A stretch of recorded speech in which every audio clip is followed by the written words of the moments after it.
Welcome back to Guide with Samuel.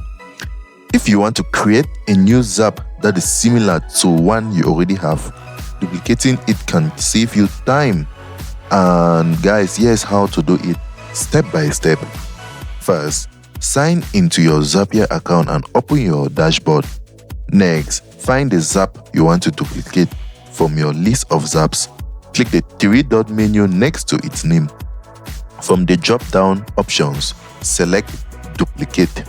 Zapier will instantly create a copy of that Zap, including all its steps and settings.